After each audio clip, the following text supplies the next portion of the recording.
L'établissement est inscrit au dispositif Éco-École depuis 4 ans. Les élèves volontaires pour ce genre de dispositif ont le titre d'éco-délégué.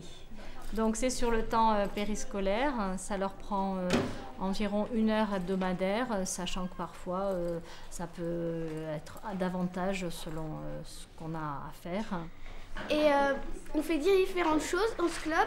On peut faire la conception d'affiches qui permettent d'informer les élèves qui font pas le club, comme éteigner la lumière, économiser l'eau. On fait aussi des cahiers de brouillon à base de feuilles recyclées qu'on récupère dans les classes. Alors en fait on recycle le papier. Donc en fait on a 2 cartons qui sont mis dans chaque salle. Donc un carton pour ce qui va aller être trié par nous. Donc c'est les feuilles qui sont pas déchirées, pas chiffonnées et qui sont écrites que d'un côté. Et les autres, elles vont aller dans les poubelles ou papier recyclables. Moi, je m'occupe essentiellement du tri sélectif. C'est-à-dire que tous les vendredis matins, pendant 1 heure, je prends 2 bénévoles, éco-délégués ou pas.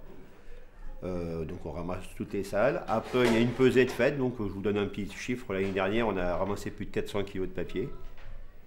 Et donc, après, moi, je fais un premier tri pour éviter les papiers confidentiels qui pourraient passer. Une fois que nous, on récupère les papiers pour trier, on les découpe et on les tamponne et on les vend. Donc c'était samedi dernier, on a vendu une centaine de cahiers de brouillon aux portes ouvertes. Donc c'est un moyen simple de recycler le papier au collège. Et on fait des chartes pour gagner un label. Donc cette charte, c'est une liste de règles qu'on doit respecter ou qu'on doit faire. C'est une étape essentielle pour avoir le label, donc le label Éco-École. Et on l'a fait tous ensemble, donc avec un professeur ou 2 et avec tous les éco-délégués. Dans la deuxième partie de tri sélectif, je ramasse tous les déchets verts de la cantine de l'établissement pour amener au composteur pour le jardin du collège. Moi, ma partie, ça a été de vérifier au niveau de l'électricité, c'est-à-dire tout ce qui est allumage, au niveau de la lumière. On a essayé de mettre des ampoules basse consommation pour éviter de consommer l'électricité. Après, on a joué sur la consommation d'eau. Donc, on a joué sur le débit des robinets.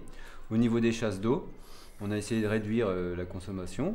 Et puis on continue, on va pouvoir essayer maintenant de récupérer l'eau de pluie pour pouvoir économiser encore plus pour mettre au niveau des toilettes. C'est-à-dire qu'on fait l'économie d'énergie en général. Ça convie à tout le monde de participer, aussi bien tous les collégiens et aussi bien les agents.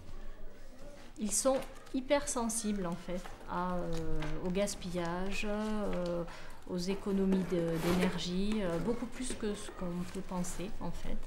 Je trouve ça bien ce genre de club parce que on peut aider la planète et puis on se sent mieux après parce qu'on a fait un petit geste.